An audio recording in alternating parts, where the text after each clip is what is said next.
That's why this makes no sense. I urge, again, support of the underlying bill. That it's important to bring this back into the authorization process so our appropriate committees can have the oversight over the expenditure of these funds. I'll reserve the balance of my time. Gentleman reserves from Texas. Gentleman from New Jersey is recognized. I yield myself such time as I may consume, Mr. Chairman. Mr. Chairman, again, Dr. Burgess talks about how we're spending money on construction renovation, but we don't provide mandatory spending for operations. As I said, in order to get the grant under this bill, not under this bill, under the Affordable Care Act for construction of a school-based health center, you have to show that you have the money to operate. So what does that mean? That means that we are using some federal dollars to attract either state or, in many cases, private dollars to set up these centers. What is wrong with that?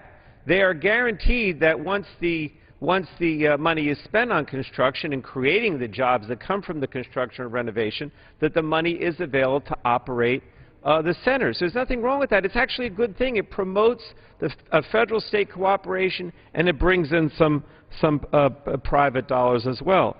The other thing I would point out is, you know, my colleague from Texas keeps talking about mandatory appropriations. The fact of the money is that health care initiatives over the years, Democrat and Republican, have provided some mandatory, some discretionary. Same thing we're doing here. The fact of the matter is that Medicare, Medicaid, and a lot of other federal health programs pay for health care services with mandatory expenditures. And a lot of that is for acute care, acute illness, injury, or chronic diseases. Now, there's no similar approach when it comes to promoting wellness, preventing disease, and protecting against health emergencies. So here, for the first time, now we're going to have a combination of some mandatory and some discretionary spending for a preventative program, a clinic, a center for kids in their schools that actually helps them and prevents them from going to a hospital, to an emergency room, to be institutionalized. So I just think this is a false, this notion of mandatory versus discretionary. Bottom line is, if you care about school-based centers and you want to have them, then I think you should either you should oppose this bill, because this is the legislation that this bill is seeking to kill, the Affordable Care Act, for the first time provides funding to put up a lot of these school-based centers. And this is what we need as a preventative measure to prevent these kids from having more serious problems, going to the emergency room. Let's give them primary care up front so they can stay well.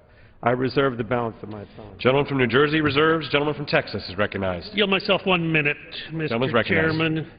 This language was put in the Senate health care bill when the Senate was giving out favors, and there really was no rhyme or reason to put this program in as a program under mandatory funding. Congress has traditionally provided funds to health centers, including school-based health centers, to provide for care, not for construction.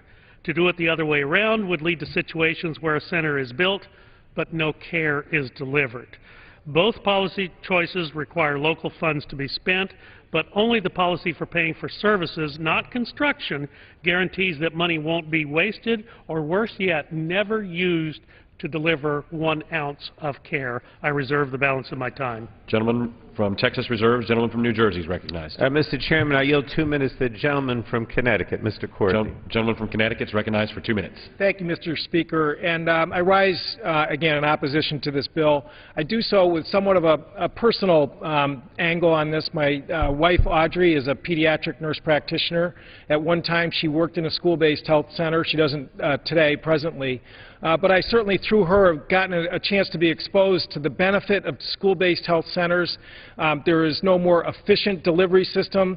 It makes sure that kids get good, high-quality care at school, get them back on their feet, back in class where they belong, rather than going to emergency rooms and spending hours waiting for care or being sent home, many times in an unsupervised situation, out of class, which is, again, the beauty of a school-based health clinic, which is that it obviously is in a setting where children are located, and again, the turnaround in terms of making sure that they're back doing what's good for them and good for their future is just smart investment. I would also just give a small example in my district. I represent southeastern Connecticut. We're the proud location of the Groton subbase, the oldest subbase in America.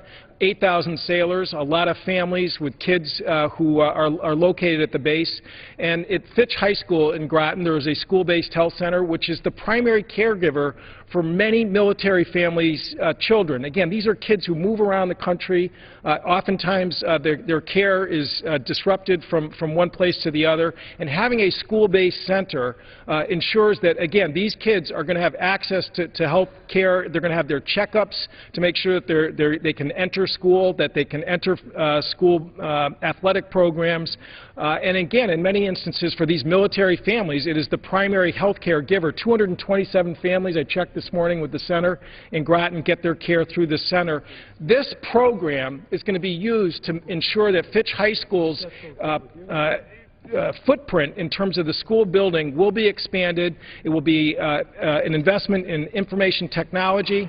Can I have 30 seconds more? Just to yield the gentleman an additional 30 seconds. They will invest in information technology to, again, make sure that this terrific, efficient, cost-effective, high-quality program is, in fact, going to be there for, again, families who were serving in Libya, in the Mediterranean. Their parents were part of the USS Providence, the Florida, the Scranton, which were part of the initial attack in Libya.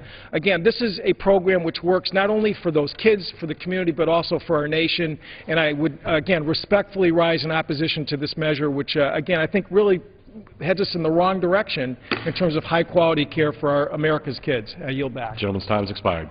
Gentleman from New Jersey reserves. The chairman recognizes the gentleman from Texas. And nothing in the bill under consideration, 1214, would change anything about what was just relayed to us about the school-based clinics in the gentleman's district. Can I just point out again that the discussion that we're having today revolves around the use of advance appropriations in the Patient Protection and Affordable Care Act, thereby making that spending mandatory. Now, just a brief civics lesson. Medicare is mandatory spending. We have no discretion on that. We must fund Medicare to the extent of the number of dollars that are going to be drawn on the federal treasury. Same for Medicaid. We have other health care programs that are, in fact, discretionary. Our veterans, who I'm sure the gentleman would argue are no less worthy, are funded under a discretionary program. The difference between a mandatory and a discretionary program is that the authorizing committee, in this case the Committee on Energy and Commerce, of which I am a member, of which the gentleman from New Jersey is a member, the authorizing committee sits down and decides whether or not the spending is useful. If it is, we authorize the expenditure. We send it over to the Appropriations Committee, who, if they agree, writes a check for the amount of money that we have authorized, and not one bit more. But the key here is it goes through a regular order process. And one of the things, I don't know about the gentleman from New Jersey, but what I heard when I went home is the federal spending is out of control. You've got to get a handle on federal spending. Well, here's a point where we can get a handle on some federal spending. It should never have been an advanced appropriation in the Patient Protection Affordable Care Act. I don't know whether that was carelessness or Machiavellian, but it doesn't matter. It's got to be fixed. The American people want us to fix that. That was one of the reasons they voted en masse against the Patient Protection Affordable Care Act November 2nd of 2010. That's one of the reasons that the gentleman is sitting in the Speaker's chair today, is the public revulsion to how last Congress conducted its business. We have a chance now to reclaim a little of our honor, a little of our integrity. Let's bring that funding back into the authorization realm in which it belongs and not simply pass it off to the administration. It's mandatory funding. It has to be done. Whether or not the administration is going to fund a doctor or nurse to work in that clinic. You've got an exam bed, you've got a thermometer, you've got a sphygmomanometer, but you don't have 1 ounce of care delivered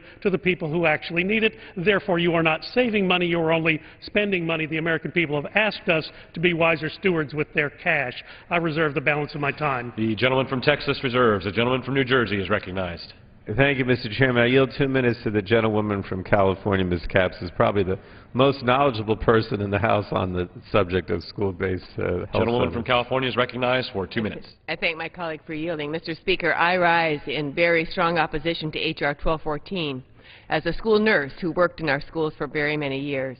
It's been 100 days now of Republican rule, and we have not seen a jobs bill yet. But unlike previous efforts that just ignored job creation altogether, today's debate is on a bill that will flat out hurt our economy and will keep people out of the workforce. You know, there are children in each of our states who will, if this bill passes, be deprived from having access to quality health care when they need it most. School-based health centers provide comprehensive and easily accessible preventive and primary health care services for millions of our students nationwide. Services that keep students healthy in school and learning.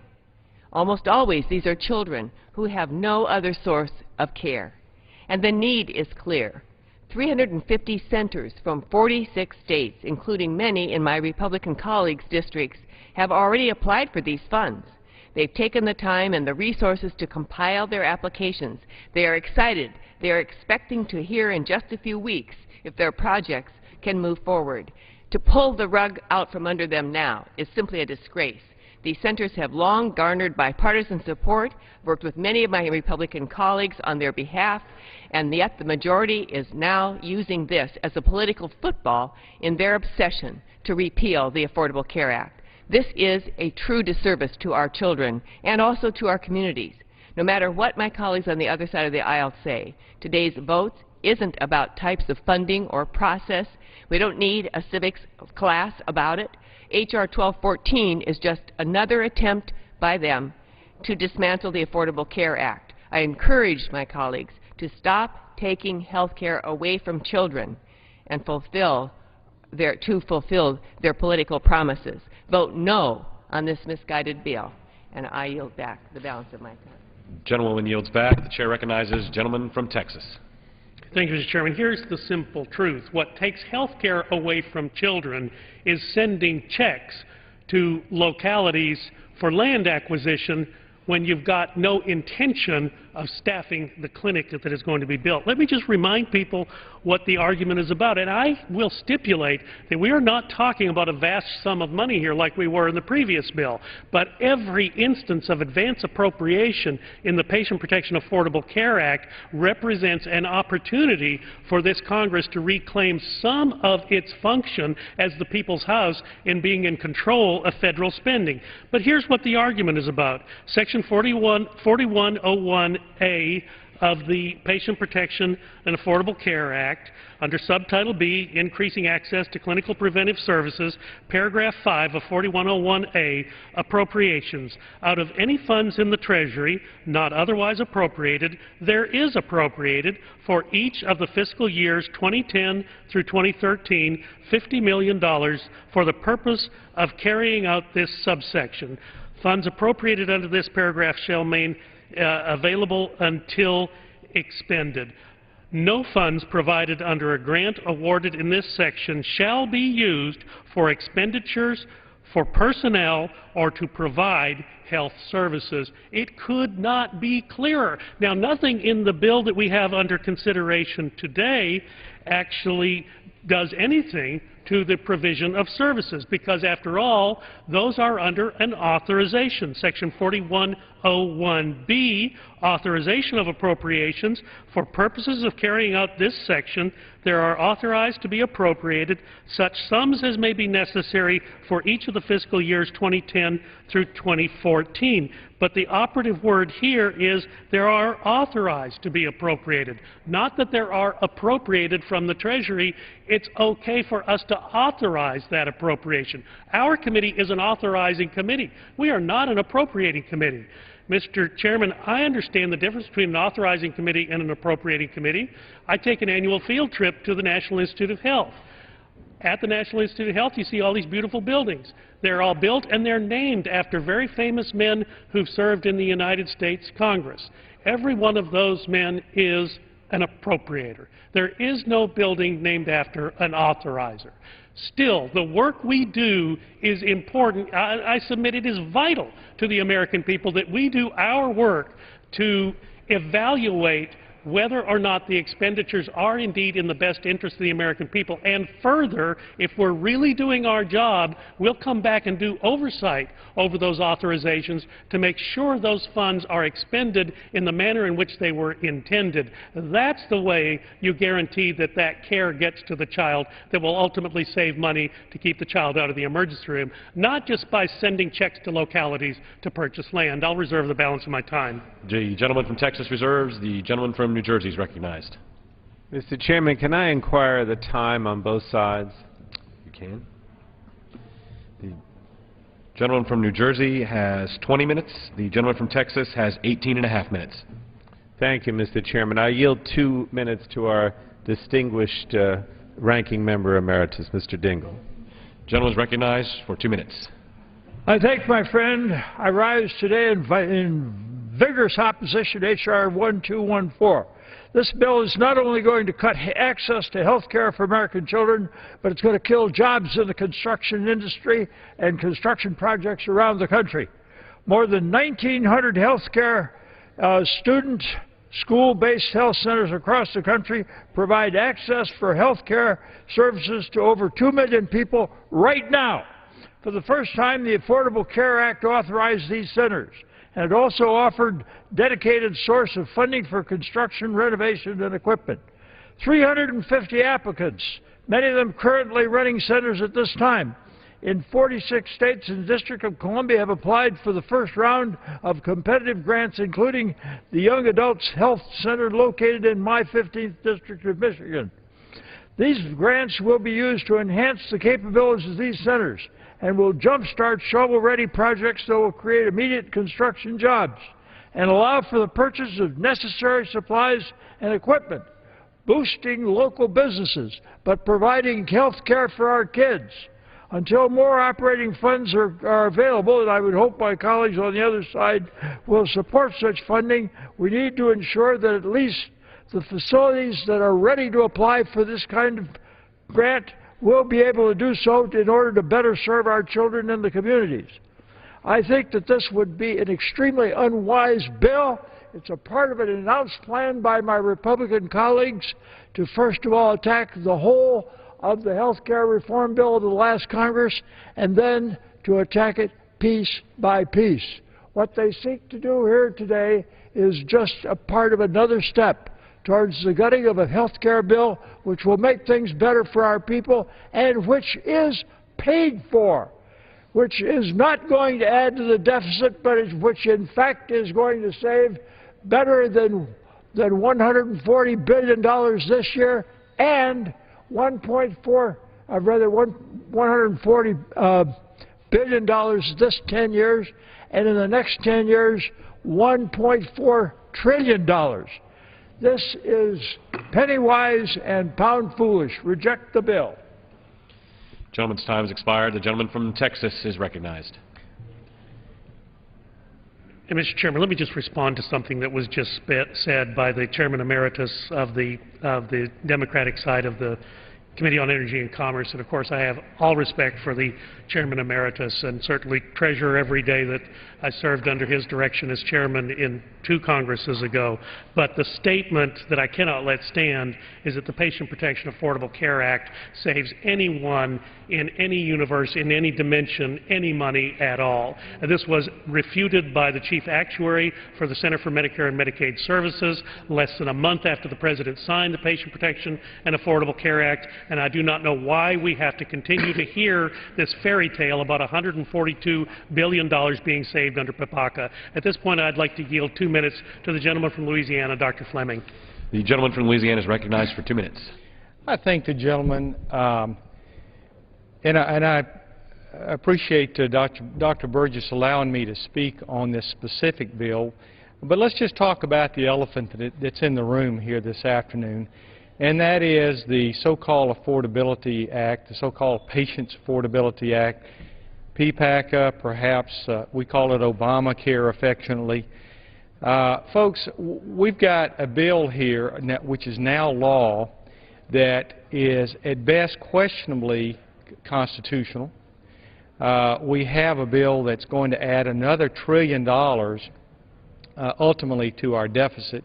It's full of smoke and mirrors. We've got $500 billion that's going to be taken out of Medicare and then put on both Medicare extension and then on subsidy of the private health plans, even if we ever save that $500 billion.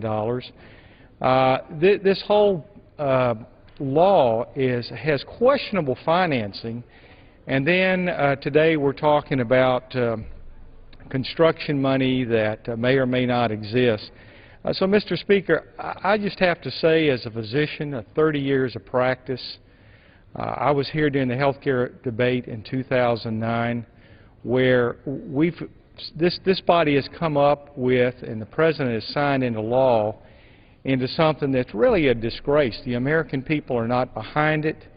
PPACA is, in some surveys, opposed by the American public 2-to-1. It is a complete government takeover of our health care system. Just the other day, I got questions from my constituents, physicians, who asked me, what about this iPad? What is that? What is this board? And I had to explain to them that now when you're not sure how much you're going to be reimbursed for the health care that you provide, you can at least go to Congress and petition Congress. Seconds. Gentleman's recognized. But under Obamacare, we now have IPAB, which is a board, a special board of unelected, unaccountable, unnamed bureaucrats that serve at the pleasure of the President, who will then decide these things, creating a non-market responsive health care body out there that will then we'll see much worse shortages than what we have today. So I stand in support of Congressman Burgess and his bill, and certainly ultimately the repeal of Obamacare. Thank you. Gentleman, time's expired. Gentleman from New Jersey is recognized. I yield 2 minutes to the distinguished ranking member of the full committee, the gentleman from California, Mr. Waxman. Thank you very much Gentleman's for recognized. yielding to me. I rise in strong opposition to H.R. 1214 and urge my colleagues to join me in voting against this very short-sighted and misguided piece of legislation. This bill, of course, is a part of a broader Republican strategy to tear down the new health reform law piece by piece. I also note that they want to tear down the existing health care laws of Medicare and Medicaid in their budget. Well, I think that's all very disturbing.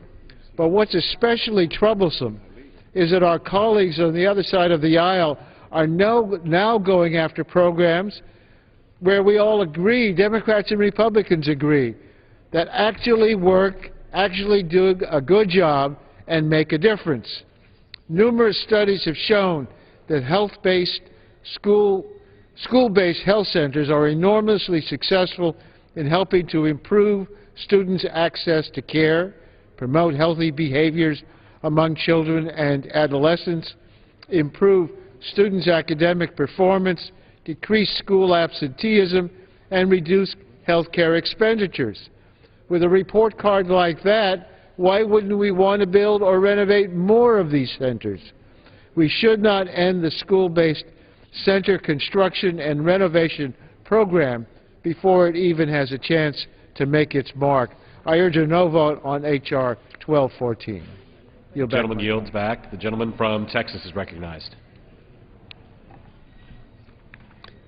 Thank you, Mr. Chairman. I just point out to the gentleman what's short-sighted and misguided is that this language was put in by the Senate when they were giving out favors, sending checks to localities without guaranteeing the actual coverage, without guaranteeing the actual doctor or nurse be there, does not do anything as far as furthering care. Let me yield 2 minutes to the gentlelady from North Carolina, Ms. Fox. Gentlewoman from North Carolina is recognized for 2 minutes. Thank you, Mr. Speaker, and I thank my colleague from Texas for yielding time. The American people know that we are borrowing 43 cents for every dollar we spend these days. We do not need to be giving grants of dollars that we have collected from hardworking taxpayers to local entities to build or renovate school-based health centers. This is not a core function of the federal government.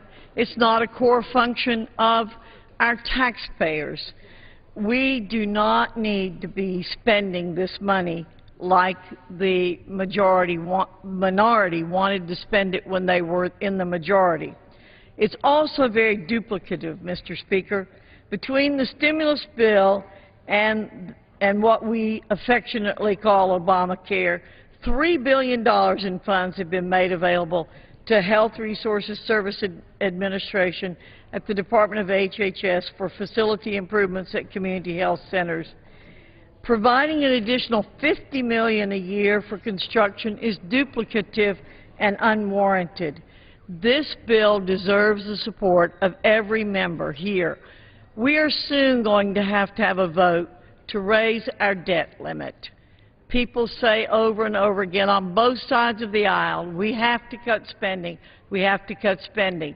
What better place to start than in these funds that are going out for a function that is not appropriate for the federal government to be involved in, and so that we don't have to continue to borrow 43 cents for every dollar that we spend.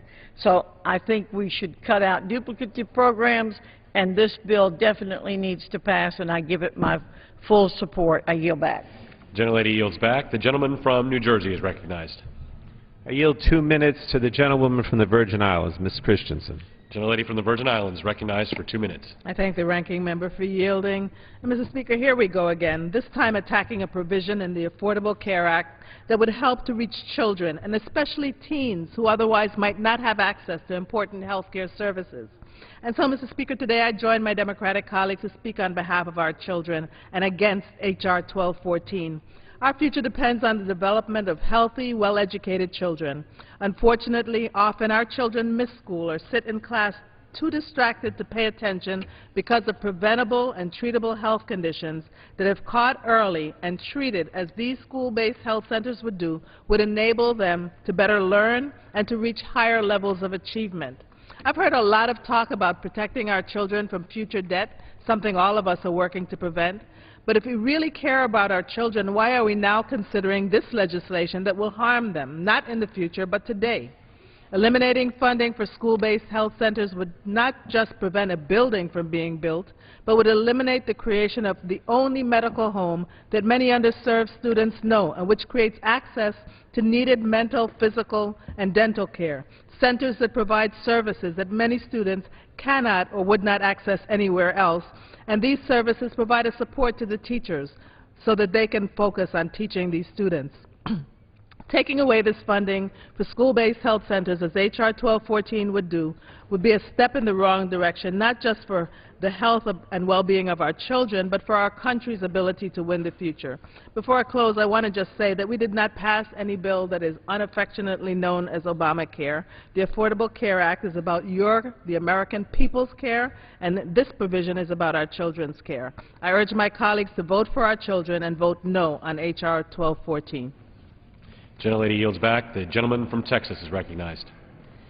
Thank you, Mr. Chairman. At this time, I would like to yield 3 minutes to the Chairman Emeritus of the full Committee of Energy and Commerce, Mr. Barton of Texas. Gentleman from Texas is recognized for 3 minutes. Thank the gentleman and would ask unanimous consent to revise and extend. Without objection.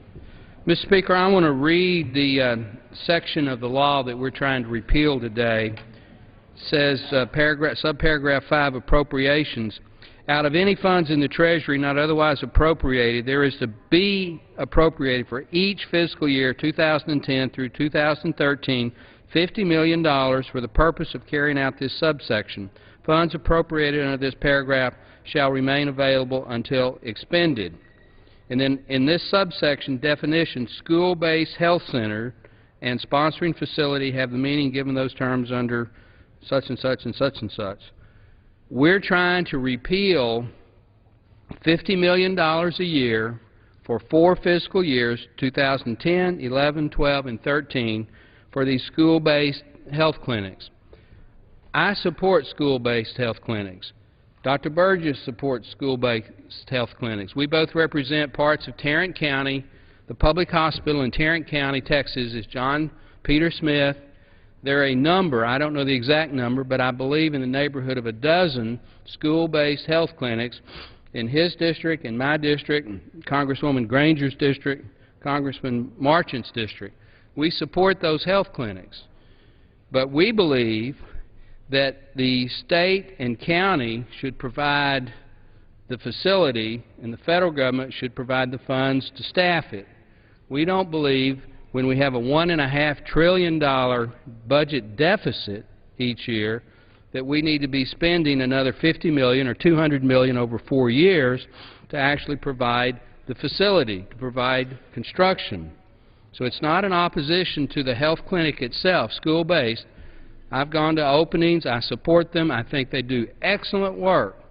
But until we get our budget balanced, Mr. Speaker, I think it's prudent to not require the federal government to not only fund the operation and the staffing, but also fund the construction and the facility itself. So this is a case where we're specifically repealing a specific appropriation, in this case $50 million a year for the years 2010 through 2013, the fiscal years, and I think that is something that with a $1.5 trillion budget deficit is a prudent thing to do. So I rise in strong support of the bill, and at the appropriate time would urge a yes vote. With that, I would yield back the balance of my time. Gentleman from Texas yields back. The gentleman from New Jersey is recognized. Thank you, Mr. Chairman. I yield 2 minutes to the gentleman from Virginia, Mr. Moran. The gentleman from Virginia is recognized for 2 minutes. Thank you, Mr. Chairman. I thank my good friend from New Jersey. As my friends from Texas well know, that the recipients of this money have already shown that they have the operations and maintenance money available, but they can't establish a school-based health clinic without this funding. The other thing that I'm sure they're well aware of is that the need is many times more than the money that is being made available. You know, 30 years ago, when I set up a school-based health clinic across the river in Alexandria, Virginia, people said that it's not needed and we can't afford it. But we now have 30 years' experience throughout the country. We found just the opposite. It's absolutely needed, and we can't afford not to have school-based health clinics. Adolescents have to have accessible, affordable health care. They don't go to hospitals or doctors until it's too late. In fact, we have more than 1,000 students who use this clinic. And we're told by the nurses 80 to 90% of them would have to be going to the emergency room if that clinic was not available at far greater cost. This saves money, but it also saves lives, like the young woman who went with her friend whose leg kept bothering her, and her friend went in for another reason and suggested that she have the leg checked. Turned out she had bone cancer. It would have gotten through her whole body. She wouldn't have gone to a doctor. She would have put it aside. That's what adolescents do. That's what we did when we were adolescents. They go in for the flu. While they're in for the flu, they get checked for sexually transmitted infections. They oftentimes get their physical. There are hundreds of students, well, actually around the country, there's hundreds of thousands who don't have the opportunity actually to play in athletics because they have to have a physical fitness. And it's $75 normally to go to a doctor to have a physical exam. They don't get it. So they go to a health clinic, they get the exam, then they can fully participate. A lot of children tell the doctors and nurses things that they couldn't tell their parents. We're saving lives with this. We're saving money. We're doing the right thing by the American people, particularly adolescents. They need accessible, affordable health care. This provides it. Let's defeat this amendment. Thank you. Time has expired. Gentleman from Texas is recognized. Thank you, Mr. Chairman. At this point, I'd like to yield 1 minute to the gentleman from Georgia, Mr. Graves. Gentleman from Georgia is recognized for 1 minute. Thank you, Mr. Speaker. And I guess I'd start off by saying only in Washington can spending money lead to saving money. That's what we just heard. But that's not the case. I think about with the impact that Obamacare is having on the state of Georgia. This year alone, hundreds of millions of dollars is its cost the taxpayers of Georgia, projected to be over $1 billion here in subsequent years. And while I support full repeal of the program, I've already demonstrated that through my votes. This is specifically getting rid of a slush fund that's in place. eliminating funding for the construction of facilities in local communities. And I'm sure this is a laudable program in many areas, and there's probably a lot of laudable programs that folks want to fund. But the fact is we just can't do it. We don't have the resources to do it anymore.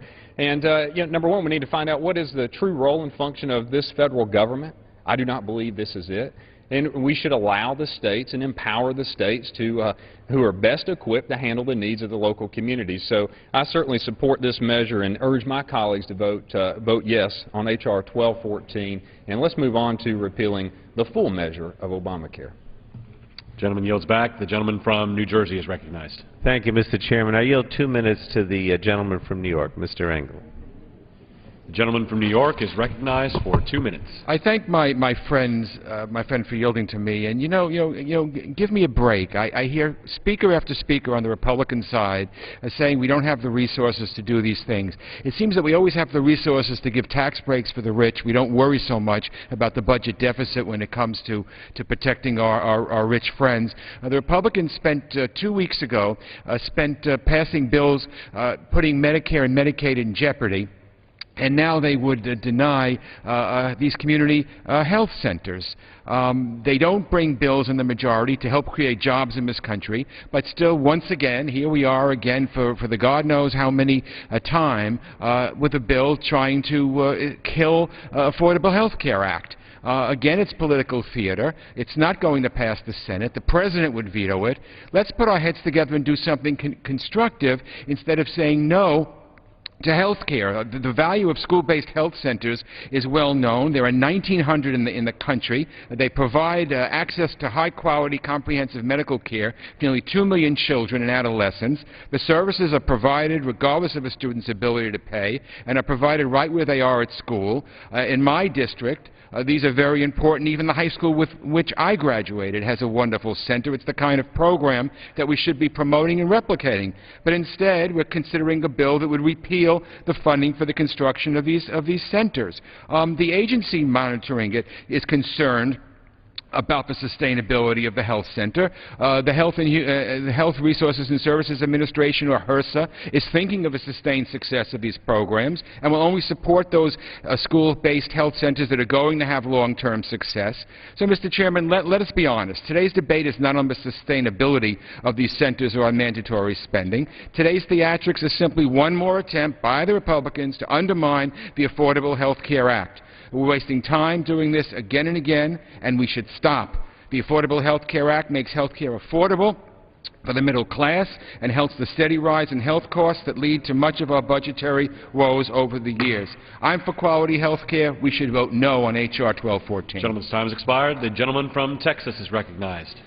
Thank you, Chairman. I would agree that it is going to be an uphill battle in the Senate, but I believe we can be successful. And I would just point out to the gentleman that the President has not issued a veto threat against this legislation. At this point, I would like to recognize the gentleman from Georgia for 2 minutes. Gentleman from Georgia is recognized for 2 minutes. I thank the gentleman and wanted to speak in support of H.R. 1214. 3 reasons. Number one, we have got to remember that we are now in our 3rd year of $1.6 trillion deficits. That's right. The Obama administration has now put us in our 3rd year of a deficit of $1.6 trillion. For every dollar we spend, 40 cents is borrowed. At what point will that mean anything to our Democrat colleagues? I don't understand it. At what point will it mean anything to the administration? Do you really believe you can define gravity over and over again and it's not going to come back to haunt you? I don't understand it. I'm baffled by this. So number one, we've got an impact of the deficit we've got to consider for future generations. Number two is duplication. The stimulus bill had $3 billion. The stimulus bill and Obamacare had $3 billion that went to the Health Resources Service Administration at the Department of Health and Human Services for improvements in community health centers that many of these school-based health care clinics are eligible for. This is strictly a duplication, $50 million on top of $3 billion. Number three, as an appropriator, I believe we have to be very careful about advance appropriation. This goes to the year 2014. If it is so good as we have heard, and certainly there is a level in which you can argue the effectiveness of these, but if it is so good, why not let them get in line as soldiers have to, as educators have to, as hospitals have to, as researchers have to, as everybody else who gets federal government money, let them get in line each and every year and justify their budget. And then Congress, weighing it out, will say, okay, let's fund it again this year. But what the Democrats are asking us to do is obligate future Congresses to the year 2014 on money and put it on automatic pilot. That's not fair. That's not right. In these budget times, again, when we are borrowing 40 cents for every dollar we spend, we do not need to be advance appropriating anything or any entity. Gentleman's recognized. I appreciate it. The point is, if it's a good program, then certainly they can justify their budget each and every year, just like the soldiers have to, just like everybody else has to. For those three reasons, I strongly support 1214 and yield back the balance of my time. Gentleman yields back. The gentleman from New Jersey is recognized. Mr. Chairman, I yield myself 30 seconds. I've listened to my colleague from Georgia, Mr. Kingston, and I can't believe that he's blaming the deficit on President Obama. We had 8 years, 2 wars under Bush. Well, my friend, yeah. All of the giveaways to millionaires and the special interests. Well, my good friend, and now all of a sudden it's Obama that's well, my the good deficit. friend from New Jersey, We're talking about $50 million a year for probably one of the best causes you could ever imagine. $50 million a year for some of the best causes you could ever imagine with these school-based clinics, and the gentleman's talking about the deficit. I yield 2 minutes to the gentleman from California, Mr. Miller. Gentleman from California is recognized for 2 minutes. Chairman, I rise in opposition to H.R. 1214 and its impact on our nation's school children. School-based health centers have enjoyed wide bipartisan support because they ensure students are healthy. The healthy students are ready to learn, and in these centers, children can get health services when they need them. Children can't learn when they're chronically sick or they have a toothache or they suffer from other dental diseases and suffer from chronic health problems. For too many children, a school-based health center may be the only opportunity to receive needed care. This particularly is the case with oral health. Tooth decay is the most common disease among school children. 80% of the time, this disease occurs in children who have problems accessing care. That's why school-based health programs are so important, and that's why the American Dental Association is a strong supporter of this program. States also believe that these centers are critically needed. Indiana's Republican Superintendent of Public Instruction recently testified before the Education Workforce Committee that districts are putting and prioritizing school-based health centers because they have made a difference in the lives of those children. Schools in Indiana are not alone in realizing the need for the value of school-based health centers. In my district, West Contra Costa Unified School has 2 operational school-based health centers and 4 in development. The legislation before us today could essentially halt the development of these health centers by repealing the critical construction and renovation fundings made available by the Affordable Care Act. That is the fund that is critically important to these schools so that they can provide these centers. The federal government shouldn't randomly yank the support for school health centers. They should be letting the schools districts make the decisions based upon their identified need. This bill is nothing more than a continuation of the attack against the beneficiaries of the Affordable Health Care Act, those who will benefit from it, whether they're senior citizens or whether they're young children. We ought not to support this legislation. Gentleman yields back. The gentleman from Texas is recognized. Mr. Chairman, may I just inquire as to the amount of time that's left? Gentleman from Texas has 6.5 minutes. The gentleman from New Jersey has 8 minutes. I'll yield 30 seconds to the gentleman from Georgia. Gentleman recognized. I thank the gentleman for yielding. I want to respond to my friend from New Jersey. It's very important. If we added up the Bush deficits in those years, certainly the Bush administration overspent. Absolutely no question about it. The Republican Party overspent. But not to be outdone, in 1 year, the Obama administration ran up the numbers higher in 1 year in deficits than the Bush folks did in 8 years. It's outrageous. The year that the Democrats won the majority, the Bush deficit was $160 billion. I agree, way too high. But what did they do? $1.6 trillion. That's a lot of money, and that's all the more reason that we need to eliminate duplicative spending, which is what this is. Support H.R. 1214. Thank you. Gentleman's time has expired. The gentleman from Texas reserves. Gentleman from New Jersey is recognized. Mr. Chairman, I yield 2 minutes to the gentlewoman from California, Ms. David.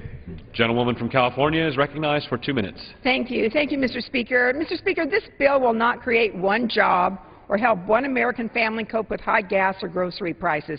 But I tell you what it will do.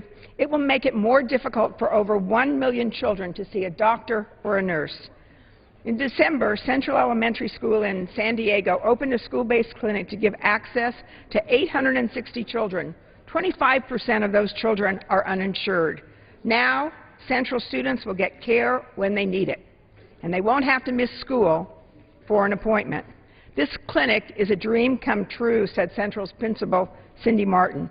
Any principal knows that unaddressed health or mental health problems are an enormous obstacle to student learning and student attendance. Many children have ongoing health problems causing chronic absenteeism, such as diabetes, that you can treat right at a school clinic. And every child will need care for colds, the flu, strep throat, ear infections, and other illnesses that can spread through an entire classroom. My colleagues clearly didn't consult too many school principals while writing this misguided bill. Please vote against taking health clinics away from kids. I yield back the balance of my time. The gentlelady yields back the balance of her time. The chair recognizes the gentleman from Texas. Thank you, Mr. Chairman. I'll yield myself 1 minute. Gentleman's recognized. The federal deficit is now the biggest concern of business economists and indeed the American people at large. Job creators are sitting on the sidelines while Washington continues to spend more money than it doesn't have. Despite the sobering fact, my colleagues on the other side of the dais in the Energy and Commerce Committee have not proposed a single cut, not one single spending cut under our committee's jurisdiction. Now, sure, I can be criticized today for only trying to save, what, $200 million? I don't know about New Jersey, but in my district back in Texas, $200 million is still real money. You know, when challenged at last week's subcommittee markup, all Chairman Waxman could come up with were tax increases and cuts to the farm program. We can and should do more to get our spending under control. Our committee, the Committee on Energy and Commerce, has an obligation to be front and center in that fight. I'll reserve the balance of my time. Gentleman yields back. The gentleman from New Jersey is recognized. Mr. Chairman, I yield myself 30 minutes. From the very 30 seconds. From the very beginning today, Dr. Burgess, I said, and many of us have said, that the Affordable Care Act saves money, and that school-based centers save money. The CBO estimates over $1 trillion in savings from the Affordable Care Act, $30.40 less than Medicaid costs for a kid that goes to a school-based clinic. By repealing this funding for school-based clinics, you're going to cost the federal government more money. So don't talk to us about the deficit. We save money with our legislation, and you're spending more money by proposing this bill. I yield 2 minutes now to my colleague from New Jersey, Mr. Andrews. Gentleman from New Jersey is recognized for 2 minutes. I ask unanimous consent to revise and extend my remarks. Without objection. Thank you, Mr. Chairman. I thank my friend for yielding.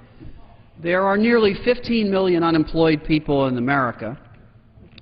And I think most of them and those who are employed would tell us that what they want the Congress to be doing is finding ways to work together so that businesses and entrepreneurs can create jobs for the American people. But here we are again, arguing about the health care bill, or another piece of it.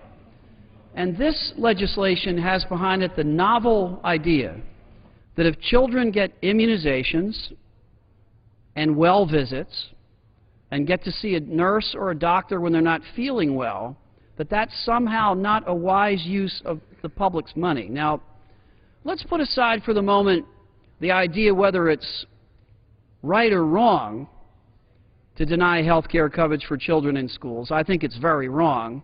And let's look at the balance sheet. Which is more expensive? A child who's hospitalized with pneumonia, or 25 or 30 children who get a checkup?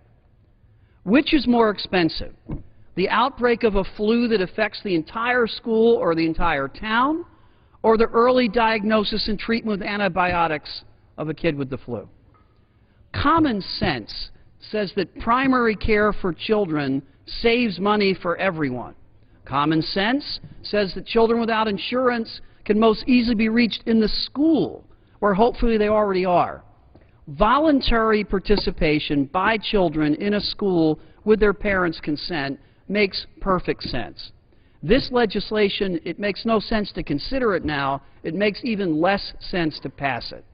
I would urge a no vote on this legislation and urge the House to get back to the business of working together to help entrepreneurs create jobs for the American people. I yield back. Gentleman yields back. The gentleman from Texas is recognized. Yield myself 30 seconds. So recognized. Again, let me remind people what we are talking about today. We are talking about taking away advanced appropriations in the Patient Protection Affordable Care Act for construction purposes, not for running the darn clinic, but for construction purposes. An eligible entity shall use funds provided under a grant awarded under this subsection only for expenditures for facilities. No funds provided under a grant awarded in this section shall be used for expenditures for personnel or to provide for health services. I yield 1 minute to the gentleman from Indiana, Dr. Bucshon. Indiana is recognized for 1 minute. Thank you, Mr. Speaker. I rise today in support of H.R. 1214. This is just another section of the Obamacare bill, which of course I proposed and promoted the entire repeal of the entire bill. This is another slush fund of mandatory spending in the bill, $200 million with no congressional oversight over the next 4 years, where the Secretary of Health and Human Services can grant construction and renovation for school-based health centers, again, at their own discretion. Again, as was just stated, none of this money can go to actually providing health care. It's deceptive to say that this section of the Obamacare bill is to promote health for our students and others at schools. This is another indication of uncontrolled federal government spending with no congressional oversight, and I speak today on behalf of the bill to rescind that. And with that, Mr. Speaker, I yield back balance of my time. Thank you. The gentleman yields back. The gentleman from Texas has 3.5 minutes remaining. The gentleman from New Jersey has 4 minutes remaining. The gentleman from New Jersey is recognized. Mr. Chairman, I have no additional speakers. I don't know if the gentleman from Texas does, and I'll reserve at this time if he does. The gentleman from New Jersey reserves. The gentleman from Texas is recognized. I yield myself 30 seconds. Gentleman's recognized. You know, we just heard a moment ago from the gentleman from New Jersey perpetuation of the fantasy that the Patient Protection and Affordable Care Act is going to save anyone in this universe or a parallel universe or a parallel dimension any money. Make no mistake, this bill, this law, cost vast sums of money. When the subsidies in the exchanges hit, the tap on the federal treasury is going to be unlike anything this country has ever seen. Congressional Budget Office talk about saving money was pure fantasy.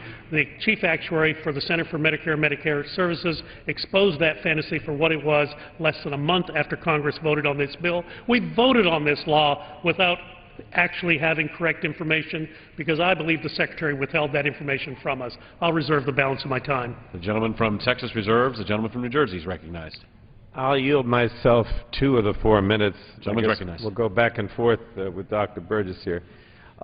Look, the fact of the matter is that the Congress uses the CBO as the official statement, if you will, of our budget and the cost of legislation. That's what we've all agreed on a bipartisan basis we're going to use. I don't always agree with CBO. You've heard me many times say that they don't score prevention enough. But the fact of the matter is that's what we're going to use. And we've all agreed. And the CBO says that the Affordable Care Act saves over $1 trillion over the life of the bill. Look, everyone knows, and I know that Dr. Burgess even himself believes in preventative care. That's what these school-based health clinics are all about. They work. They get kids into the clinic or the center. They get primary care. They prevent having to go to an emergency room, to a hospital, or I don't know what else, any other kind of institutionalization. This is what we're trying to do with the Affordable Care Act. We're trying to save money by guaranteeing people get to see a doctor when they need one so they don't get sick. It's all about wellness. That's what it's about. And wellness saves money. The federal government doesn't have to spend the money when the person goes to the emergency room and doesn't have any insurance coverage. It's that simple. I've had this argument many times with Dr. Burgess. I think that for the most part he agrees with me, and he's even said today that he thinks that school-based centers are a good thing. So I really don't understand the basis for this legislation that's being proposed this evening, and I certainly would urge my colleagues to vote against it. I reserve the balance of my time. The gentleman from New Jersey reserves. The gentleman from Texas is recognized. Mr. Chairman, I'll reserve the balance of my time. Gentleman from Texas reserves. Gentleman from New Jersey is recognized. Mr. Speaker, how much time is left? Gentleman from New Jersey has 2.5 minutes. The gentleman from Texas has 3 minutes. I'll close at this time and use my time, Mr. Gentleman Speaker. from New Jersey. Mr. Speaker, I have said over and over again, I don't understand what the Republicans are up to today. They keep saying that they want to repeal the Affordable Care Act, the health care reform. They keep bringing bills to the floor on a regular basis that would either in a piecemeal or in a large fashion repeal the Affordable Care Act. But the arguments make less and less sense every day as they start to take the pieces of the legislation that they even agree with themselves. Today, and we've been here for many hours, my colleague from Texas and others said that they support school-based clinics, even went so far to say they wouldn't even have a problem with the federal government paying for it. Support the federal dollars, support the concept, agree that it's a preventative measure. And then they went on to say, well, maybe we shouldn't pay for construction, we should only pay for operations. When you submit an application for construction or renovation, you have to show that you have the money to operate. And it's pretty clear that if you don't have the building, you're not going to be able to operate. So again, I don't understand what they're trying to accomplish here. We all know that these centers make sense. They bring kids who would otherwise not see a doctor to have that opportunity. I thought my colleague from Virginia, Mr. Moran, really came home and brought home the point when he said that a lot of kids don't even participate in athletics unless they have a school-based clinic because they have to be certified that they're healthy in order to participate in athletics in the school. Well, doesn't that make sense? Because then they don't sit around and become obese. They actually exercise. They participate in team sports. They get to the whole, collegiality of being involved in a team sport and the exercise and the health benefits of that. This is a win-win situation. I wish you picked something else today to bring to this floor to repeal, because this is the worst thing you could have brought to the floor. No one, including yourself, argues that these school-based centers are not valuable. So stop trying to cut them. Stop trying to come up with some fantasy about how you're going to fund some part of it and not fund the other part of it. It's a good thing. It's probably one of the best things that we have in this legislation, the Affordable Care Act. And I think it's not rational, and it makes no common sense to pick this out as something to spend 2 or 3 hours on to say that this is something that we shouldn't do. We should do it. Oppose this legislation. The gentleman's time has expired. The gentleman from Texas is recognized. Thank you, Mr. Chairman. I'll tell you what's not rational. It's not rational to spend this money and say you're prohibited from providing care. And let's be honest, the money for construction is duplicative. It was offered up in the stimulus bill previously, so we're duplicating a previous federal expenditure in forward funding, advance funding in the Patient Protection Affordable Care Act. That's what doesn't make sense. A previous speaker on the Democratic side called me mindless. That's mindless. It was mindless to pass this bill over the objections of the American people, to never listen to the voices of the people that were literally ringed around this Capitol a year ago that said, kill this bill. Well, now we have a chance to bring back a little bit of that spending, to bring it back into the arena in which it belongs, which is the United States House of Representatives, the People's House. The mandatory spending was not in the bill that passed this House in November of 2009. This language was put in by the United States Senate. And why was it put in by the United States Senate? Because they were playing let's make a deal. They had to get to 60 votes. They didn't know how to get there. They got there by buying votes. And this small provision, someone must have sold out pretty cheaply. This small provision was one of the provisions that allowed them to do that. Again, I would remind my colleagues that you cannot use the money that is provided in 4101A, you cannot use that money to have a doctor or a nurse in the clinic. In fact, you're expressly prohibited from that. I suspect that's why the President has not issued a veto threat on this particular piece of legislation, because he himself included no money on the discretionary side that's actually going to provide the services of a doctor or a nurse. Look, we've got one small chance to reclaim some small part of our sanity in the United States House of Representatives, in the People's House. The forward funding, the advance funding, the direct appropriations that were contained within the Patient Protection Affordable Care Act were an anathema to everything that people in this country understand about what is the role of their federal government. After all, they willingly give up a little bit of their rights in order to have their lives run more orderly, but they don't ask us to run roughshod over federal spending and then claim a greater and greater share of their lives. Yeah, it's unfortunate that we've had to spend all day here debating this bill. I don't dispute that fact. We should never have been here in the first place. The advance funding should never have been included in the Patient Protection Affordable Care Act. And why was it? Because the Democrats knew last year they never intended to do a single appropriations bill. So the only way to get this dog up and running after its passage last year was to push the appropriations out the door in the language of the bill.